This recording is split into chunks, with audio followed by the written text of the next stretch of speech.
जय श्री कृष्णा। राधे राधे दोस्तों, आज मैं आप लोगों को भक्त और भगवान के बीच की एक अद्भुत प्यारी सी लीला कथा सुनाऊंगी। आज की इस लीला कथा को सुनकर आपका हृदय प्रसन्नता से भर जाएगा। भक्त और भगवान के बीच की इस मजबूत रिश्ते की गाथा जब आप श्रवण करोगे तो भक्ति भाव के आंसू आपके आंखों से भी छलक उठेंगे। आज की यह लीला कथा बहुत वर्षों पुरानी मथुरा की एक गांव की है, जहां एक गरीब ब्राह्मण वृद्ध दंपत्ति वास करते थे। बूढ़े बाबा और बूढ़े मैया के पास खुद का घर भी नहीं था। वो गांव में एक कुटिया बनाकर वास करते थे। दोनों बुजुर्ग दंपत्ति भगवान श्री कृष्ण के परम भक्त थे। लड्डू गोपाल की सेवा करते थे। जब भी उन पर ठाकुर जी की कृपा होती थी, वो वृंदावन धाम बांके बिहारी जी के दर्शन के लिए जाते थे। बूढ़ी मैया और बाबा का इस जगत संसार में एक दूसरे के अलावा कोई नहीं था, बस थे उनके लड्डू गोपाल। बूढ़ी मैया बाबा का जीवन बहुत ही गरीबी में गुजर रहा था। ऐसा बिल्कुल नहीं है कि वो हमेशा से ही गरीब थे, इसके पीछे की भी एक दुखद घटना है। मैया बाबा के पास उनकी संतान ना होने की वजह से वो हमेशा दुखी रहते थे। आस पड़ोस के लोग भी उन्हें हमेशा ताना दिया करते थे कि तुम्हारे तो कोई संतान नहीं है, जब तुम वृद्ध हो जाओगे तो तुम्हारा क्या होगा, तुम्हारा सेवा कौन करेगा। कोई तो उन्हें ऐसे सहानुभूति दिखाते थे जैसे उनके कितने अपने हो, पर उनकी बातें भी दिल को चुभती थी। वो कहते थे कि भगवान ने तुम्हारे साथ बिल्कुल अच्छा नहीं किया है। देखो ना, अभी तो तुम जवान हो, काम कर रहे हो, खा रहे हो, पर कल को जब तुम काम नहीं कर पाओगे, वृद्ध हो जाओगे, फिर तुम्हारे पैसे काम नहीं आएंगे। उस समय तो हमें कोई संतान चाहिए जो हमारी सेवा कर सके, खाना पकाकर हमें खिला सके, पर तुम्हारी किस्मत में तो वो है ही नहीं। सच में भगवान ने बहुत बुरा किया है तुम्हारे साथ। मैया बाबा अपने पड़ोसियों के तानों से बहुत दुखी रहते थे, पर यही नहीं, पड़ोसियों के साथ साथ उनके खुद के नाते रिश्तेदार भी उन्हें ताना देने लगे। साथ ही साथ उनकी नजर मैया बाबा की संपत्ति में भी थी। मैया बाबा का खुद का मकान था, खेत खलिहान थे जिसमें अनाज भी उगाई जाती थी। क्योंकि वो ब्राह्मण थे तो बाबा पूजा पाठ हर तरह के कर्मकांड किया करते थे। उनसे भी उन्हें 2-4 पैसे चावल अनाज मिल जाया करते थे। मैया बाबा को किसी चीज का अभाव नहीं था, बस उनकी किस्मत में संतान की कमी थी जिसको लड्डू गोपाल ने पूरी कर दी। मैया बाबा ने सबके तानों से परेशान होकर अंततः अपने घर लड्डू गोपाल को लेकर आए। एक बार जब मैया बाबा वृंदावन धाम बांके बिहारी जी के दर्शन के लिए गए थे तो वहीं से लड्डू गोपाल के सुंदर श्री विग्रह को लेकर आए थे। मैया बाबा दोनों लड्डू गोपाल को ही अपना संतान मानते थे और संतान मानकर ही उनकी सेवा करते थे। दिन रात लड्डू गोपाल से लाड लड़ाना, उनसे बातें करना, उनसे प्रेम करना, यह ब्राह्मण दंपत्ति का दिनचर्या बन गया था। तभी उनके घर उनके एक दूर के रिश्तेदार आते हैं। मैया बाबा को लड्डू गोपाल की सेवा करते देख वो कहते हैं कि तुम लोग पागल हो गए हो क्या, लड्डू गोपाल को अपना पुत्र मानकर उनकी सेवा करते हो। चलो ठीक है, पर इसके चक्कर में अपने खुद के संतान को ही भूल गए, ऐसा कैसे हो सकता है। मैया बाबा अपने उस रिश्तेदार की बात सुनकर दुखी हो जाते हैं और उनसे कहते हैं कि ऐसा नहीं है, हम लड्डू गोपाल की वजह से कुछ नहीं भूले हैं, पर अगर हमारे जीवन में संतान सुख नहीं है, हमें निसंतान ही अपना जीवन गुजारना है, तो इससे अच्छा और क्या हो सकता है कि हम लड्डू गोपाल जो कि इस जगत के नाथ है, उन्हें ही अपना पुत्र मान ले। आप ही बताइए जरा, भगवान श्री कृष्ण से बढ़कर कोई संतान हो सकता है क्या। वह महिला कुछ नहीं बोलती, चुप हो जाती है और कुछ देर के बाद वो दोबारा कहती है कि आप लोग लड्डू गोपाल की सेवा करना चाहते हैं तो कीजिए, पर आप लोगों को एक सलाह देना चाहूंगी कि किसी बच्चे को गोद ले लीजिए, क्योंकि वही आपके बुढ़ापे का सहारा बनेगा।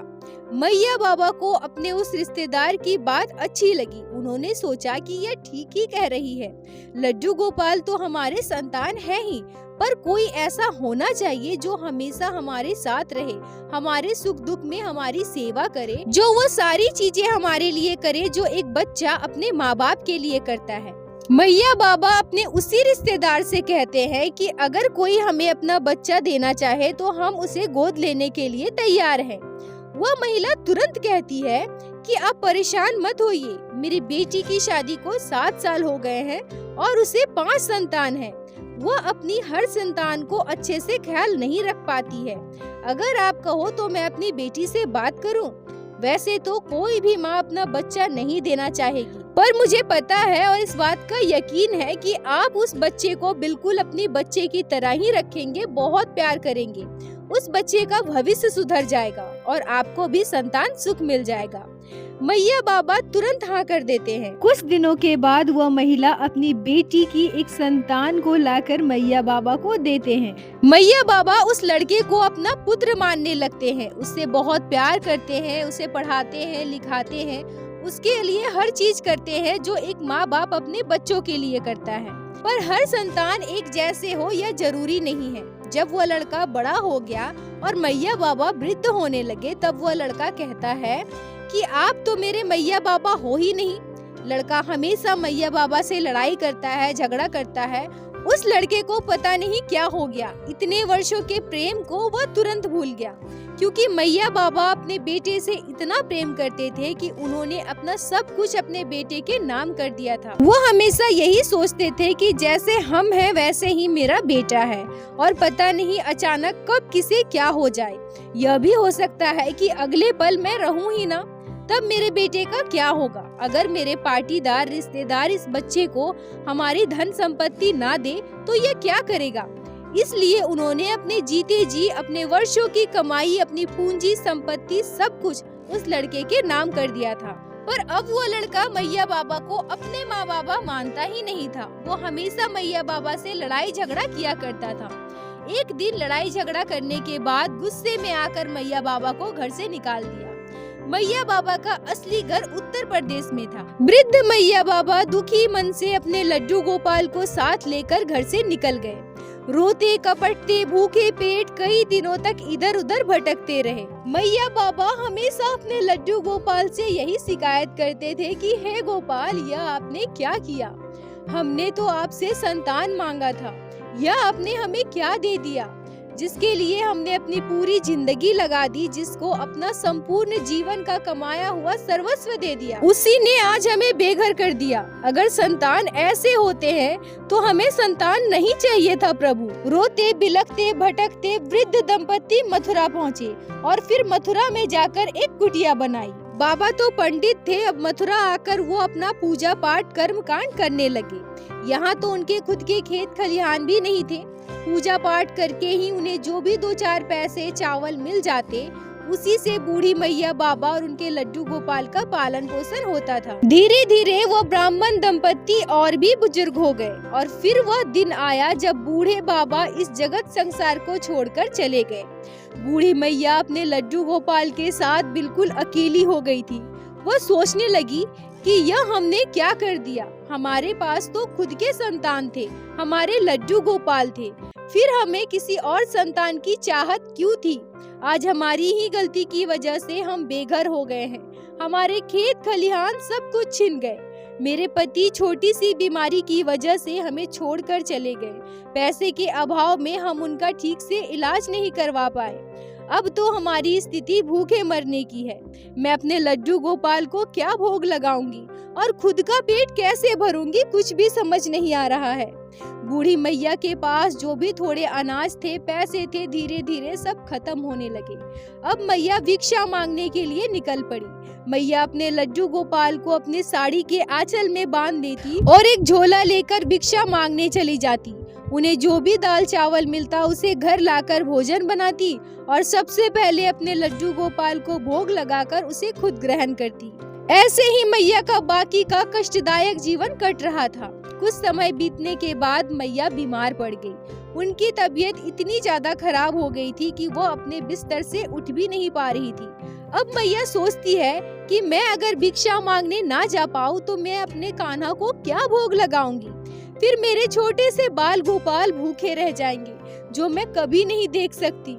यह सोचकर मैया हिम्मत करके उठती है और अपने लड्डू गोपाल को अपने आंचल में बांधकर एक झोला लेकर भिक्षा मांगने निकल पड़ती है। जैसे तैसे मैया उस दिन 7-8 घरों में भिक्षा मांग पाई उसे लेकर घर आई और बहुत हिम्मत करके लड्डू गोपाल के लिए भोजन बनाया। उन्हें भोग लगा रही थी तब मैया के दोनों आंखों से अश्रुधारा बह रहे थे। वह इस हालत में नहीं थी कि ठीक से बैठ भी सके।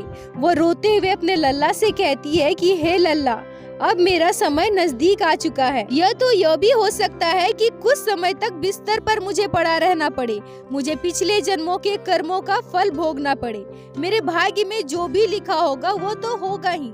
मेरे कर्मों का फल तो मुझे मिलेगा ही लल्ला। भले ही मैं भूखे मर जाऊं, इस बात का मुझे रत्ती भर भी अफसोस नहीं है।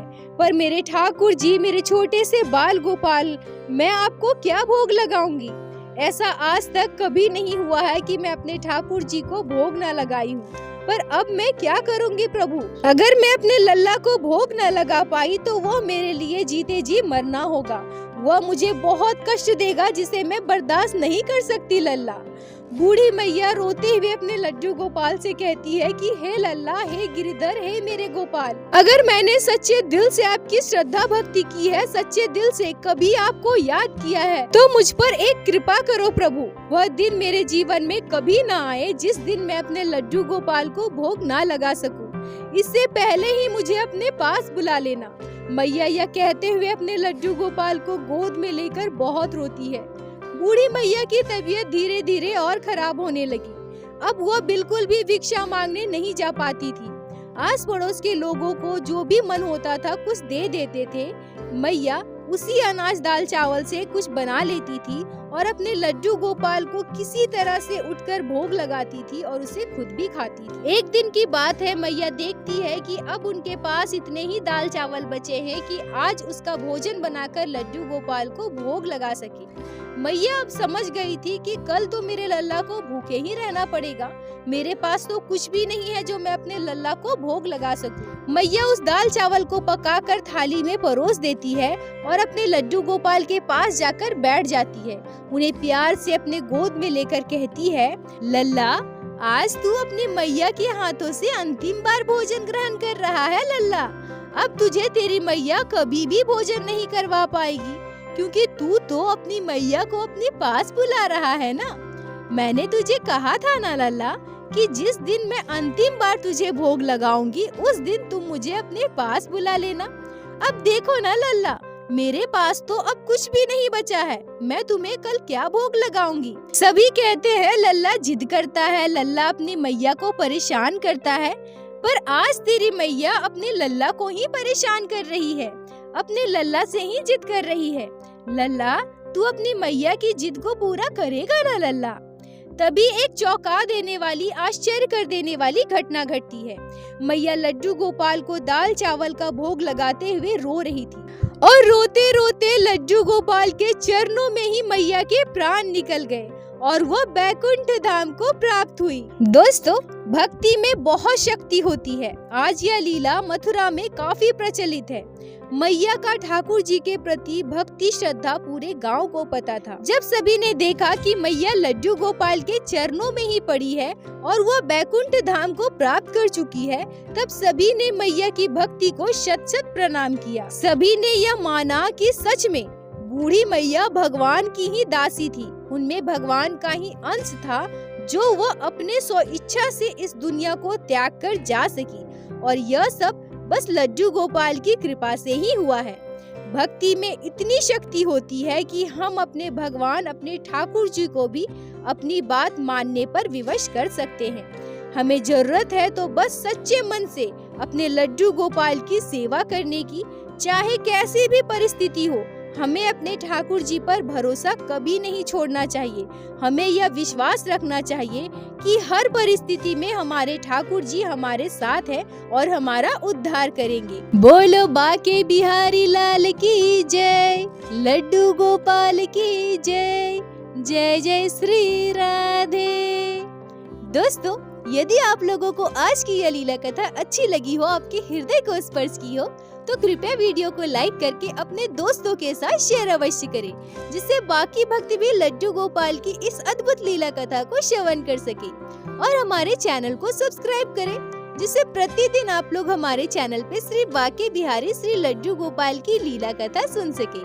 दोस्तों, यदि आपके जीवन में घटी हो कोई भी चमत्कारी घटना या लड्डू गोपाल ने कभी भी की हो कोई भी लीला जिसे आप हमारे साथ शेयर करना चाहते हैं, तो कृपया हमें इंस्टाग्राम पे मैसेज करें।